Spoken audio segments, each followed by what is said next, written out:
Kim and I have been married for like 30-something years now, but we started off with nothing. You know, people think, well, she married me for my money. That wasn't true because I was kind of between businesses. I had lost my second business. Not only did you not have money, we were like in a lot of debt. $800,000 in debt. Yeah. So she didn't marry. Bad debt, not good debt. Yeah. Well, it was just a learning experience. It was a great learning experience, and we paid it all back. Yeah. A lot of people are saying, cut up your credit cards. I think that's really ridiculous because a credit card's not the problem. In fact, I love my credit cards. You know, to develop yourself to be, as the Army says, to be all you can be. I have no idea what it feels like to pay off your investors when you screw up. So I was cringe when I hear, oh, we just crowdfunded that. I'm going, well, how are you going to pay them back? That's the key. That's the key. And good debt is debt that somebody else pays for you. But the reason getting rid of bad debt was so important for us in our starting our lives together was that it's easier to get good debt, i.e. loans and things like that on apartment houses and commercial buildings and rental property if you have no bad debt. And so we had no blemishes by the time we came through this process. We never stopped investing, by the way, but we did pay off the bad debt and get into good debt. So good debt is very simply debt that makes you rich and somebody else pays off for you, i.e. your tenants.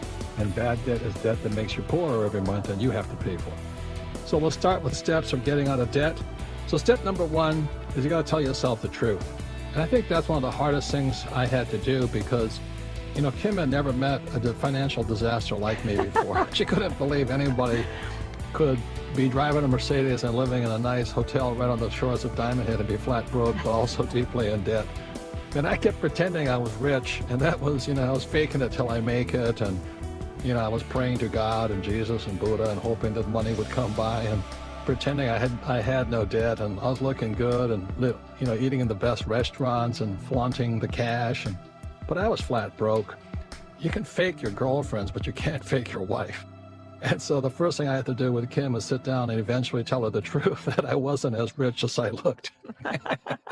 Well, it's true. You've got to tell yourself the truth, because if you have a goal of where you want to go, you're not going to be able to get there if you don't know where you are. Step number two is you've got to stop accumulating the bad debt. Yes, and what that meant is sometimes you might have to make a little bit of sacrifice. And when Kim and I moved from Hawaii to California and we went homeless right away, and we were living in the garage basement apartment, there was sometimes I had to run up, we had no money, so Kim had like $2 to get through Friday, Saturday, and Sunday till I came home Sunday night. Hopefully got paid for what I was doing.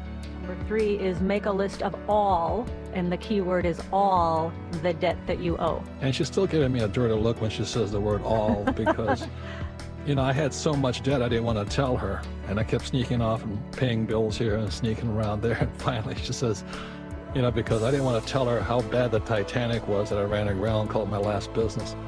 And finally we had to sit down and I had to write down all the investors I owed money to, all the friends and family I owed money to, and everybody I felt bad about, you know, that I was still not paying and things like this. So she had me sit down and write. And even, you know, the credit card companies, they get really nasty when you don't pay them. So I had to show her the envelopes I was receiving from the angry credit card companies and all this stuff, and basically tell the truth and face the truth. Step number four is a very important step, and all you guys out there who are deeply in debt and all this, I'd like to say this is probably the most important first real step you can go through, or a major commitment, and that is hire a bookkeeper. If you look in the workbook, you know, I talk about a bookkeeper as part of your team. And there was times, you know, I was just trying to do my own books, and you know, when I'm stressed out and embarrassed and upset that I owe so much money, I would not really confront the truth. Plus I'm messy. I'm not very detail-oriented. So Kim and I finally went out, and my rich dad talked to me, you know, and we're talking over with him. He says, "Do you have a bookkeeper?" And I said, "No, because it costs too much money." And he says, "Look, rich people have bookkeepers, poor people don't. You have got to keep accurate records." Okay, well, this is step number 5. And now that you've got a list of every debt that you owe, you're going to make a visual picture of that debt. And very simply, what you're going to do is you're going to draw a quadrant for each debt. And in the upper left-hand column of the quadrant, you're going to put the creditor. So, for example, it might be Visa. In the upper right-hand column goes the total amount owed, total balance owed. Bottom left-hand corner equals the minimum monthly amount that you have to pay every month. And in the bottom right-hand corner, you're going to divide your total amount due into the monthly payments. Is So that in the correct? example in the workbook, it's Visa, minimum $100 a month, $2,000 total payments, and that means the number 20 means it'll take you 20 months to wipe out this debt. Yeah, you basically take the total amount due, which is $2,000, divided by 100, and that equals 20 months.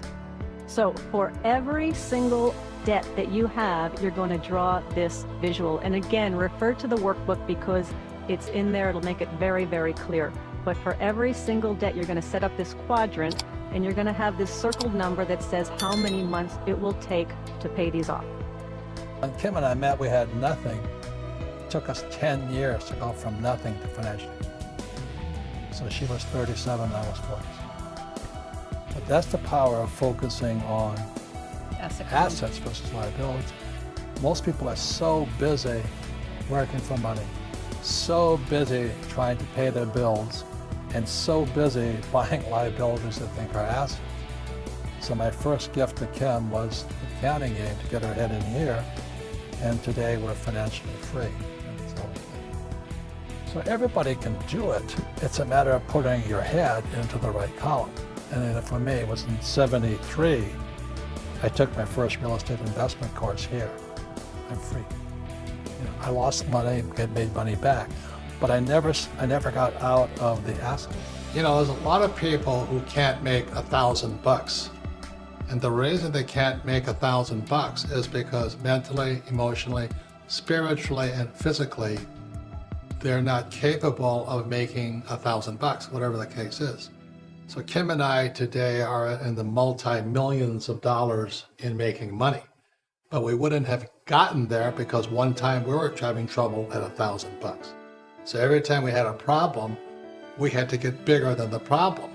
For many people out there with $1,000 problem, they're not going to solve the problem until they personally develop themselves mentally, emotionally, spiritually, and physically to be bigger than $1,000 problem. So step number 6 is to determine the order for paying off each debt. And this is where that little circled number is going to come into play. You're going to start with the smallest circled number you have. And people often say, I want to make one comment. This does not take into account the interest rate on the debt. And shouldn't I pay off my biggest interest rate first? Don't we want to get the one with the highest interest rate off the books first? Not necessarily in this formula. In this formula, you want to see a result quickly. You want to know that this formula works. So we're going to take the shortest debt that you have, the one that you can pay off the quickest. And when you see that result, when you see that paid off, you can see the formula working, you have a win, it'll encourage you to move forward. So that's why we start with the smallest number. So it's nothing, as Kim says, it's not about the interest payment, it's the fastest one you can wipe out immediately. So when you look at the average person, they have a job, money comes in here, they pay for their house, and the money goes to a bank through a mortgage. So it's not an asset because the cash is flowing out, so it's a liability. So the definition of liability, does it take money from your pocket? And for an asset, does it put money in your pocket? So when I have a rental property here, it puts money in my pocket. So if I live in the house, it's a liability because even if I have no debt on it, I still have taxes, depreciation, repairs, and upkeep, insurance, and all this. When I rent a property, I've done a good job buying it and structuring it. Every month, it sends me money. So I started off when I was 25. I had a little one-bedroom condo, and it put $25 in my pocket. It was a start. So this was good debt. You say the debt also went out and paid, but it also put $25 in my pocket. So net, I was making money from my little house. So today, my wife and I own 6,500 of them. And every month, 6,500 houses put money in my pocket. My people who live in them love me and all this because they have a place to live. But all of this comes from debt.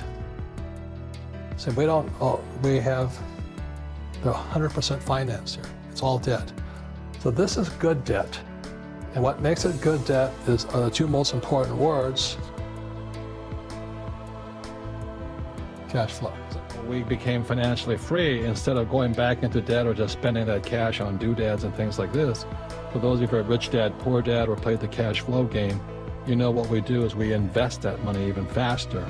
So in this case, all that money, instead of spending it, we just kept buying more properties, stocks, bonds, never buy mutual funds. But we had money to invest at an even greater rate of space, and that's how our investment rate went from 30% up to 80% today, and is now in the millions of dollars we're continuing to reinvest, and we live off of our cash flow from our properties. So it's really interesting how this process starts to snowball. It's a compounding effect of getting richer and richer faster. So this process of getting out of debt was how we started in 1984, and I was really in bad shape. And Kim applied some discipline and some truth-telling to the process, and holding my feet to the fire, and we had Betty to keep my conscience in and remind me. And in 10 years, we not only were out of debt, we were financially free. We're making about $10,000 a month, about $120,000 a year, and our expenses were about $36,000 a year. So every month we made about $10,000 from our rental properties and about $3,000 in expenses, and we just still to this day, 10 years later or 20 years later, we just keep doing the same thing, and now it's in the millions of dollars. Same habit, same process, staying out of debt, getting richer and richer.